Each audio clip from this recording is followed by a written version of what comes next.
Ladies and gentlemen, please welcome Donald Trump, Chairman and President of the Trump Organization.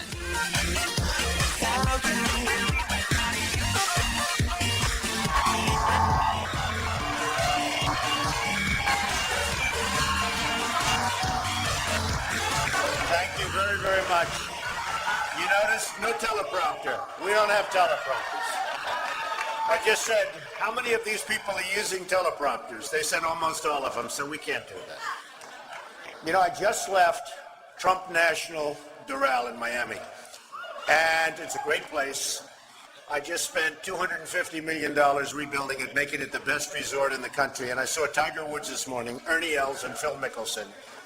And I was dressed like this. They said, "Where are you going?" And I said, "I'm going to CPAC." Now, I don't know if they knew what I was talking about. They acted like they did, so that was very impressive. But I created a lot of jobs there. And right down the road, thank you, you look so nice.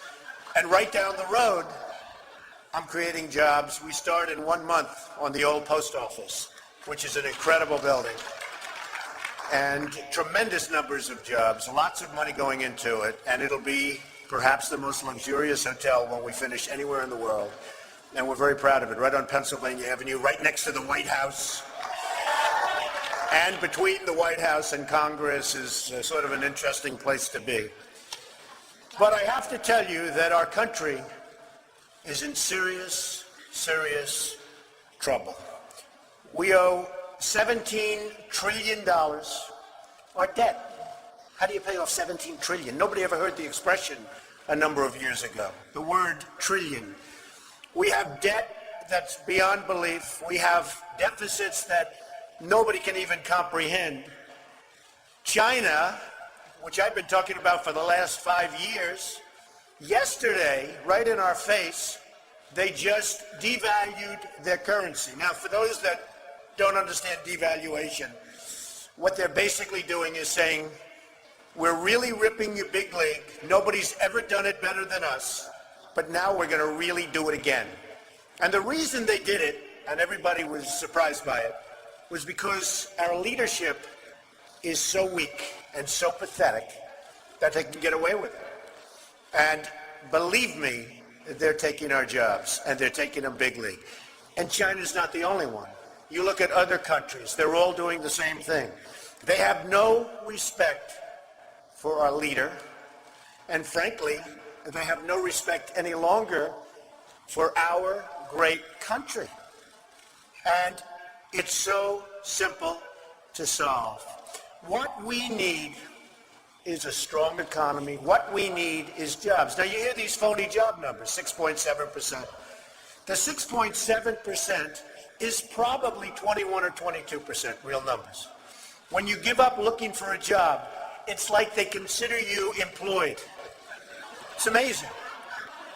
They changed this. You know, in the old days, if you had people that couldn't find work, they couldn't find work. Today, such a huge number, probably like we haven't had, in fact, some numbers came out, the worst in 36 years. With all of that being said, and when you look at what's going on, we have a president that just today came out with his lowest job approval rating, 38%. And, yeah, you know, I'm so torn because actually, in a certain way, I'd love to see him do a great job. I'd love to see him put the country back. I'd like to see him bring the country back, but we all know it's not going to happen. We all know it's not going to happen. His disapproval rating is 54%. When you think of that, it's sort of inconceivable. I mean, we're getting into Jimmy Carter territory. And I never thought I'd see anything like that again. I lived through that time, and it was not a good time. And we're pretty close. I think maybe by next month we will have surpassed the late, great Jimmy Carter. So that's the way it is, and that's the way the country is. And, you know, I want to see something happen that brings the country back. I want to see the potential that this country has. I'm working so hard, and I'll do these things. Al has done an amazing job with CPAC, And it's not that he really has. Where is he? He's around here someplace. He has done really an amazing job. Everybody wants to be here. When he calls, you come here, and we get our point across. I have to tell you, the people in this room are people that want to see this country be great again. It's very simple. Somebody said, who is your audience? Somebody said, who is your audience? Who are they?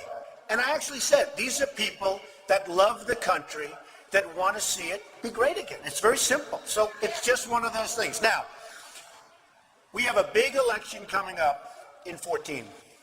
I believe the Republicans, and conservative Republicans, because the word conservative to me is very important, conservative Republicans, we're going to take the Senate. I believe that. I think that's going to happen.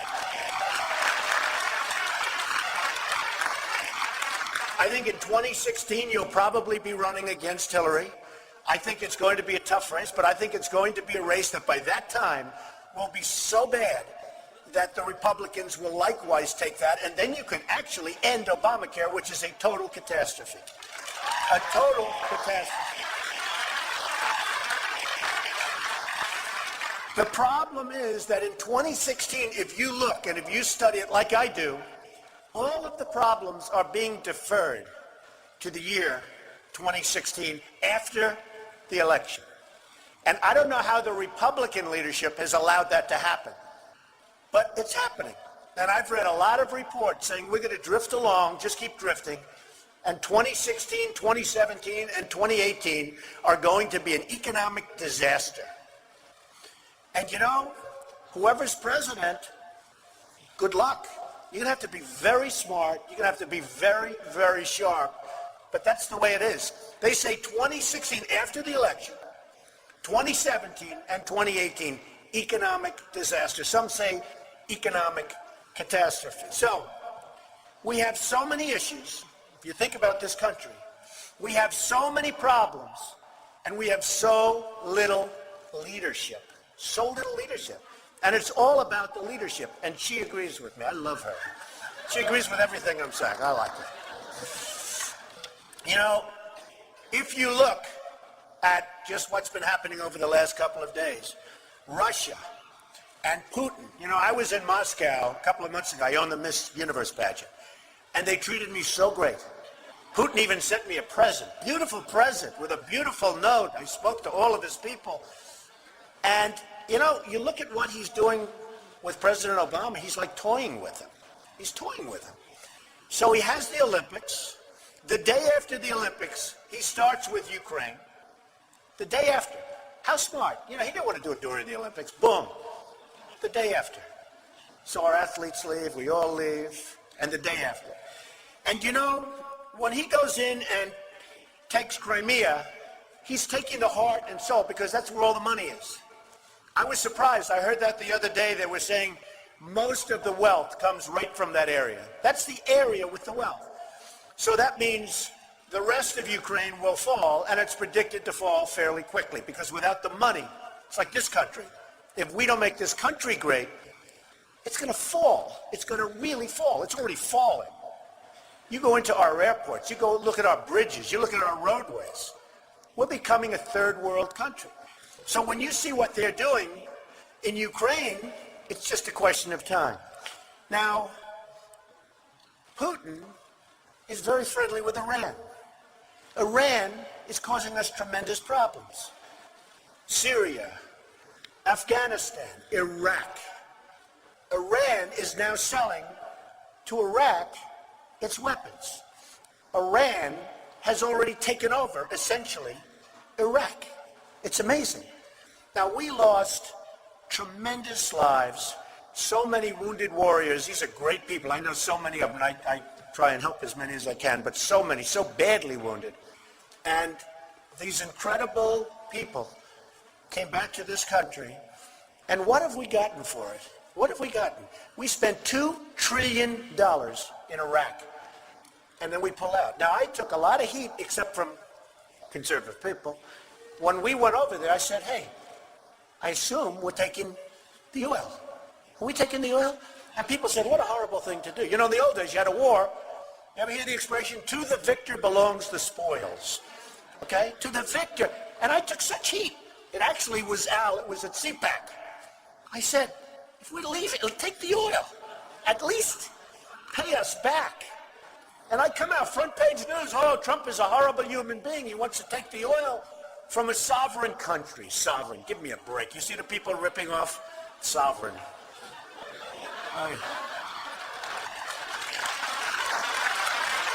Unbelievable. So, you know who's taking the oil now? Iran. Iran. And what people don't know is that Iraq has the second largest oil reserves in the world. Who knew that? I knew it. Taking a couple of trillion, it's peanuts. They have 18 trillion underground. Give us 2, just 2. Maybe 3. But people went nuts. Now you look at what's going on with Afghanistan. You have Karzai that's treating our president like he doesn't even exist. So they make a deal, and I'm not advocating stay, because frankly, I want to build this country. I want to build these schools. I don't want to build a school in Afghanistan, a road going to the school, watch it get built up and then blown up 4 times, and they keep rebuilding and rebuilding, and you go to Brooklyn, New York, and you can't have schools. You go to Iowa, you can't. You go to wherever you go, and you can't have schools. Because we don't have any money, because we're spending it in other places where, frankly, they don't want us, and I don't want them. And it's amazing.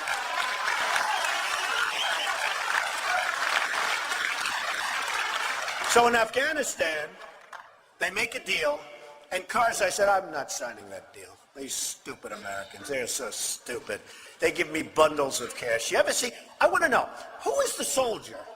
Think of this. Like, maybe I have a couple of $100 in my pocket, right? Who is the soldier that carries satchels of $50 million to take care of these people? 50 million, have you heard this? 50 million. I just want to know, who is the soldier? I guarantee you, unless he's really honest, he's really rich, okay? So we give all this money. Now we're up to over $1 trillion. And it was just revealed the other day that our friends, again from China, we're fighting the war here. And on the other side of the mountain, a lot of people don't realize this, Afghanistan, they didn't think it had wealth, has tremendous wealth in minerals. So on the other side, we're here fighting and getting blown up and all sorts of crap happening. And on the other side of the mountain, you have China taking out all of their minerals.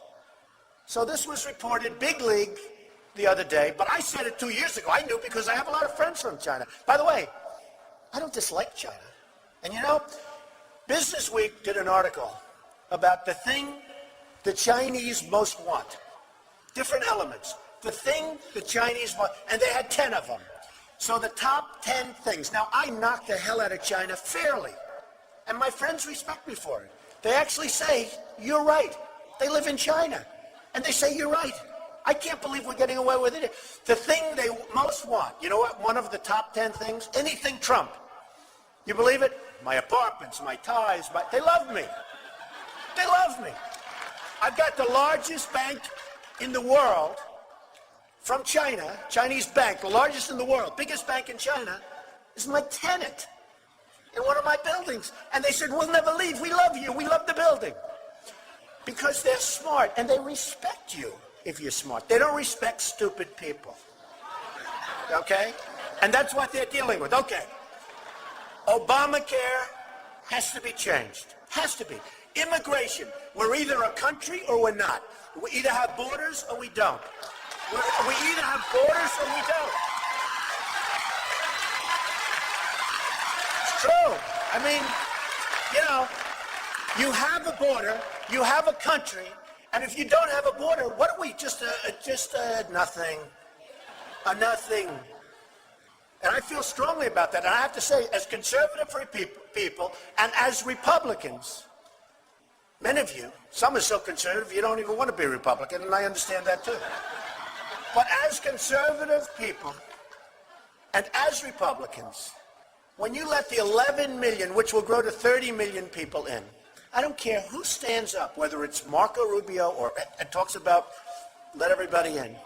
You won't get one vote. Every one of those votes goes to the Democrats. Now, with that, you have to do what's right. You have to do what's right. It's not about the votes necessarily. But of those 11 million potential voters, which will go to 30 million in a not too long future, you will not get any of those votes no matter what you do, no matter how nice you are, no matter how soft you are, no matter how many times you say, rip down the fence and let everybody in. You're not going to get the votes. So with immigration, you better be smart and you better be tough, and they're taking your jobs, and you better be careful. You better be careful. And I just say one other thing. Medicare, Medicaid, Social Security. I listen to people come in and say how we're going to dismantle it, and we're going to just knock the hell out of it. And I'm a friend of Paul Ryan. I like Paul Ryan very much. But I don't like what they're saying. I want to make this country so strong and so rich and so powerful. We have so much energy and so much money under our feet that we don't have to take away people's Social Security and Medicare and Medicaid. You want to stop the fraud, you want to stop the abuse, and believe me, there's plenty of that. But we don't want to do that. You know, they had a vote recently of Tea Party members. These are strong Tea Party members. 79% said, don't touch my Medicare, don't touch my Medicaid, don't touch my Social Security. How the hell do you get elected when you want to do that? I want to make the country so strong. And you can do it. We are sitting on top of something that's so amazing, such incredible wealth. And the way you solve all of these problems is tremendous wealth, tremendous job production, strengthen our military, not weaken. We've weakened our military. Then we want to cut our military. We listen to Putin about what we're going to get. He said, no, we don't want you to use those missiles. Oh, we won't order them. It's hard to believe. So the bottom line is very simple. Make America strong again. Make America great again. We have such unbelievable potential. We have to use it. We need the right leaders. Thank you all very much. Thank you. Thank you. Thank you. Hey, thank you.